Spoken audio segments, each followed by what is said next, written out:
আমরা 6টি দাবি নিয়ে এই কর্মসূচিতে আছি। দাবি 6টি আছে: নিয়োগ বিধি সংশোধন, শিক্ষাগত যোগ্যতা, স্নাতক বা সমমান সংশোধন, তারপর টেকনিক্যাল পদমর্যাদা, আমাদের পর্যায়ক্রমে 14, 13, 12 গ্রেডে উন্নীতকরণ, তারপরে হচ্ছে ইন সার্ভিস ডিপ্লোমা প্রশিক্ষণের মাধ্যমে 11তম গ্রেডে উন্নীতকরণ, তারপর হচ্ছে টেকনিক্যাল পদমর্যাদা, পদোন্নতির ক্ষেত্রে পরবর্তী উচ্চতর গ্রেডে আমাদেরকে আসীন করা। এই দাবিগুলো আপনারা যারা বলেছেন যে আমরা অচিরেই বাস্তবায়ন করে দেবো, যতদিন পর্যন্ত আমাদের দাবির জিও না হবে ততদিন আমাদের এই কর্মবিরতি অব্যাহত থাকবে।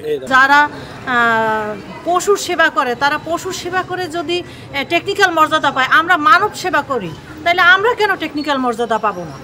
এটা আমাদের মানে প্রাণের দাবি, আমাদের মনের দাবি, এবং আমরা এই দাবি না নিয়ে ঘরে ফিরবো না। এই দাবি সমূহগুলো যদি আমাদের পালন না হয়, তারা যদি আমাদের জিও তৈরি করে না দেয়, আমাদের আমরণ ধর্মঘট, এটা এই ধর্মঘট আমাদের চালিয়ে যাব, তাতে আমরা চাকরিচ্যুত হইলেও আমরা আর ঘরে ফিরবো না।